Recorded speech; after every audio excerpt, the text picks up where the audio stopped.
Superflex 12-team mock draft. Let's get into it. This time we're going to do 2 wide receiver, 2 flex, Superflex, of course, for bench.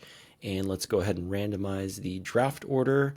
And I will be picking from the 7 spot. So let's get this kicked off. I haven't used Fantasy Pros in a while. Wanted to check out their algorithm and how it compares to sleepers. I know the computer's not always the best to draft against, but I will say the advantage of Fantasy Pros is it does take the ECRs of all of their rankers, and it is a little bit more customizable to the specific format. So again, this is 2 wide receiver, 2 flex. First 6 picks off the board: Allen, Lamar, Jaden Daniels, Jamar Chase, Justin Jefferson, and Jalen Hurts. So for me, the decision here is between Joe Burrow and CeeDee Lamb. Now, if this was traditional 3 wide receiver, I would probably go Lamb. However, given that it is 2 flex, it allows me a little bit more flexibility, so I don't necessarily need to lock that in. So at this point, I still have Burrow ranked 1 spot above Hurts, so I'm just going to take the last player in that tier, because as deep as the quarterback position is, I do think it is a big group of 5. And in 12 team, it is a lot more important to lock up one of those upper echelon guys, because the quarterbacks run out so much more quickly. So let's take Burrow here. So I'm glad I did lock in Burrow, because there are a lot of players that I really like here in this position, right? Nico Collins, Brian Thomas Jr., Derrick Henry specifically. I will say I just haven't really gotten a lot of Ashton Genty this year so far. I love him as a player, of course. Just at that price tag, I just know what I'm getting out of Henry. But like I mentioned with the format and allowing for some flexibility, I still try to treat 2 wide receiver, 2 flex similarly to how I would with 3 wide receiver leagues. Again, not pigeonholing myself, but the goal is to start 4 wide receivers each and every week. So I will go in on who I have as my top ranked wide receiver in Nico Collins. So swinging back around, unfortunately, the tier of Ladd McConkey, Drake London, and A.J. Brown are all gone. So for me, there is a big tier break after that number 11 wide receiver who I have as Ladd McConkey. Number 12, it's really in flux right now. You can push up T. Higgins, you can have Tyreek Hill, you can make the case for Garrett Wilson. There's a lot of guys that kind of fit in similarly, especially now that Rashee Rice is likely to be facing suspension. So I'm not going to go in that direction. I'm also not going to go back in at the quarterback position, kind of lean into that hero QB approach with Burrow up top, with the goal of grabbing someone who is still inside the top 20 as my QB2. So maybe someone, is like in Jordan Love range, even CJ Stroud, but not necessarily wanting to take the risk of waiting as far as like a Michael Penix or maybe a Bryce Young, guys that, do have a lot of upside, but aren't necessarily as established. So for this pick, I am tempted to take Bowers here, but I've just been kind of in the camp that I'm trying to wait and either get McBride a half a round or a full round later, or even Kittle 2 rounds later. So my top ranked running back is Jonathan Taylor. Now, this is half PPR scoring. I understand in full PPR if you do want to push Taylor down, and really Jacobs for that matter as well. But with Taylor, I think that's a solid pick, and I can go in a lot of different directions after that. Big run at the quarterback position. So we see Purdy, Caleb, Dak, Goff, and May all go off the board. So I mentioned Jordan Love earlier, so maybe that is an intriguing option here, because after that, I think Trevor Lawrence could be in for a nice year. I still have CJ Stroud ranked 1 spot ahead of him. So I'm not necessarily sure if I want to take the risk of waiting. Now, this team has 2 quarterbacks already. This team has 0, 1 QB, 1 QB. So the odds are that 2 to 3 more will be gone by the time I make my pick, and I just don't want to risk that in 12 teams. So I think Jordan Love can be in for a really nice bounce back year, right? Like 2 years ago, he was the QB5. Then we see him get injured last year. He wasn't the same. He didn't really rush at all either. And with that offense, of course, it was so run heavy, but not only was that kind of out of necessity, but I don't expect their defense to be as good this year and just to be able to run Jacobs on every play. They draft first-round wide receiver Matthew Golden. I'm hopeful that they learn to get Jaden Reed on the field a little bit more, because his snap shares are so low, but he's such an effective player when he's out there. But I trust that, LaFleur is a very smart coach, very good play caller. So I do think that they will figure it out, and they're going to have to score a lot of points in that division. So let's go ahead and take Love. Oh man, huge run at the running back position. That's really unfortunate because we see Cook, Walker, Connor, Harvey, and Hampton go. Now, I don't think Hampton's ADP has fully adjusted yet. If you are drafting early in August, I would say make sure you circle and star Hampton and push him up as high as you're comfortable with doing, right? Like he's getting pushed up in best ball right now ahead of Breece Hall. He's getting pushed up right next to Kyron Williams. And the reason being is we were all kind of under the assumption that in the beginning of the season, Najee Harris was going to be annoying. He's going to be on the field. He gets those 3 yards. He doesn't miss time. He doesn't fumble. Harbaugh loved him, when he was recruiting him back when he was in high school. But now the fact that Najee is not physically able to practice in camp, that's giving Amarian Hampton all the first team looks. And, I always thought that Hampton would take over in the second half. He'd be too good to keep off the field. But man, if he's getting all those reps and he's looking as good as we think he is and can be, again, long story short, target Hampton because I think he has the possibility to be a league winner. So swinging back to my pick, we've got Garrett Wilson, Devontae Adams, Kamara, Harrison, DJ Moore. So I have Devontae ranked a spot over Garrett Wilson. I love Garrett Wilson. I'm a Garrett Wilson apologist. I've had him on multiple teams over multiple years. But my fear with Garrett Wilson is we've already seen like massive target volume, right? Massive. And this past year, he did have a much better season than we've seen before. But I worry that if the volume goes down even a smidge, not because he has more target competition, just because, Fields might not throw it as much. He's probably not going to be as accurate as Aaron Rodgers. So I do have some concerns with him. Of course, we're all hopeful that, they can get that connection back that they had at Ohio State. But for me, this pick is between Alvin Kamara and Devontae Adams. And given this run at running back that we've seen, I don't necessarily want to miss out on Kamara. And I understand, he's a year older, his offense is bad, but we're not drafting Kamara to be 1,000+ yard rusher. In fact, I don't think he's ever done that in his career. We're drafting him because he's going to catch a bunch of passes, and his value is not quite as high as it is in full PPR, but even in half PPR, he was just on a tear last year before getting injured. So let's go ahead and lock in Kamara.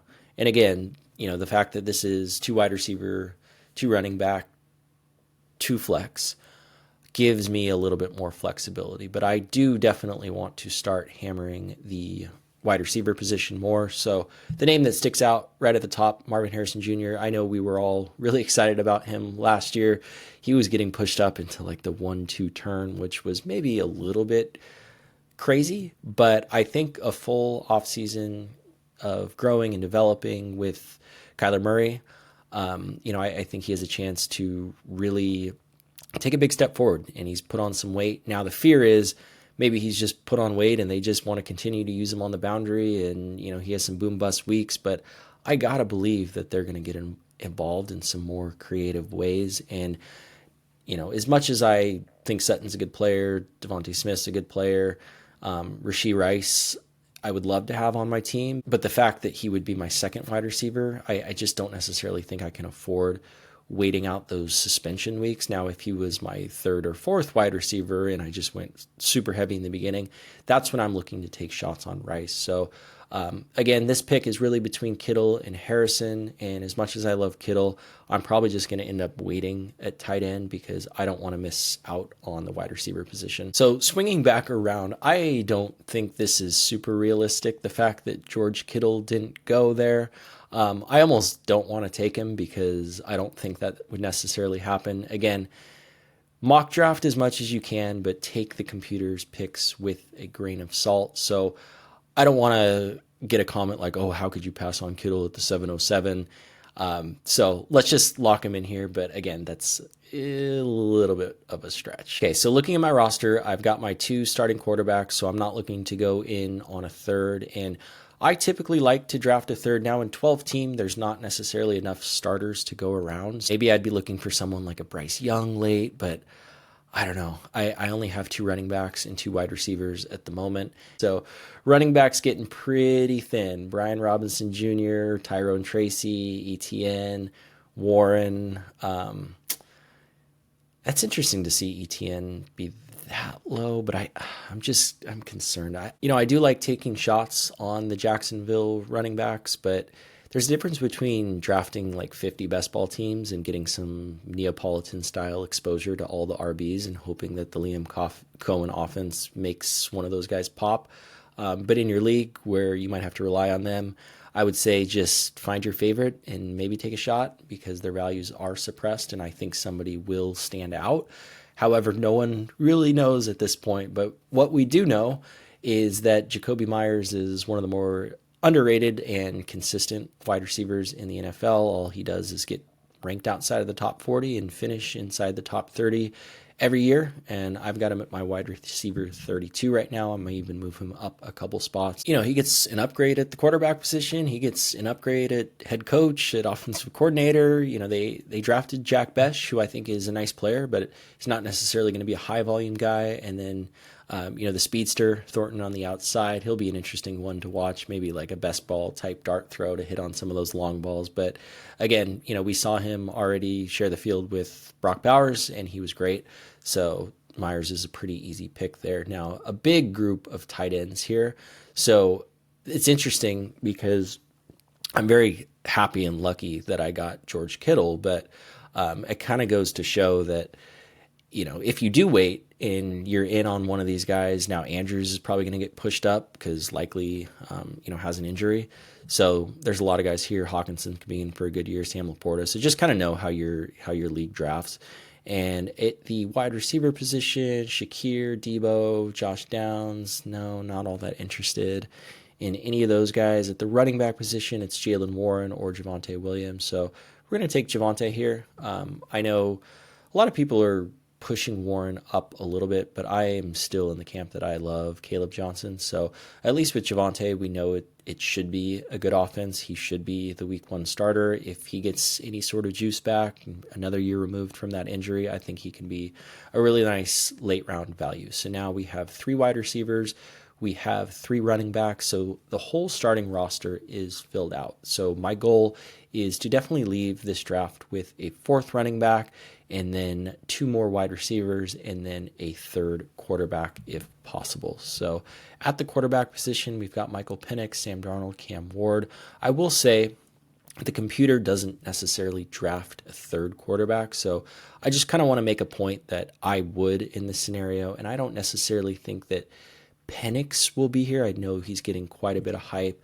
I'm not sure if Cam Ward would be here. I know people are super down on Sam Darnold, and I totally understand because we have a large sample size over his career of him not necessarily being great. And then he goes to Kevin O'Connell's system and is awesome. But I think it's worth taking a chance on if you just trust the talent that made him, a top draft pick and that he's found his game. So I'll go with Darnold there. But again, computer's a little bit wonky, so just know that when you're going into your draft. So again, my goal is 2 more wide receivers and 1 more running back. I talked about the Jacksonville backfield, right? And someone who I've been targeting more and more because he's been getting pushed down quite a bit is Tank Bigsby. I think he has a real opportunity to, be the week 1 starter on rushing plays. I think maybe ETN mixes a little bit more in the passing game. So I think at this point in the draft, it's definitely worth taking a shot on him. All right, last couple picks. Someone who clearly stands out here. Actually, a few guys stand out here. Golden I like a lot too, but Emeka Egbuka is, not only is he the all-time leading receiver at Ohio State, he is just the consummate professional. And going into the draft, that was exactly what his calling card would be. And that's exactly what we've been hearing. Everyone is just glowing about this kid. I think he's going to be a complete and total stud. And if you know anything about Egbuka, his personality really fits what Tampa Bay is doing. And what I mean by that is he's the all-time leading receiver at Ohio State, but he's never actually been the number one. And he's never complained. He's never transferred. He's been just sharing the field with guys like Jeremiah Smith and Marvin Harrison Jr., and the list goes on and on. He's just head down, produces, fantastic. And when you get drafted to a team with Mike Evans and Chris Godwin on it, you're not necessarily going to be the top dog right away. But the point I'm trying to make with Ibuka, I guess, long story short, is we don't know if Godwin's going to necessarily start the season. Like, he's still dealing with that injury. He's a little bit older. So if he misses the first few games and Ibuka's on the field, he's going to be someone that I can push into my starting lineup. So let's take Ibuka here.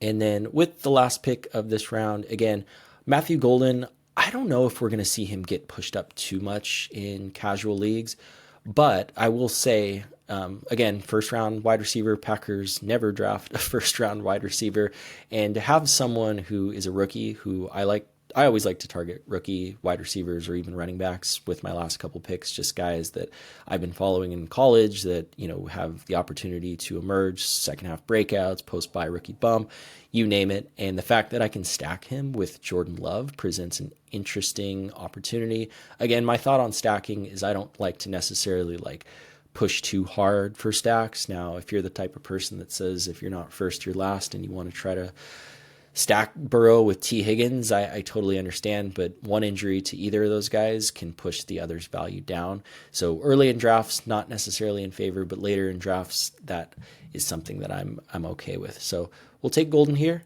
and let's see how the computer thinks we did. So B+, not bad, not the best draft in the world. Just quick review, Burrow at the quarterback position tied with Jordan Love.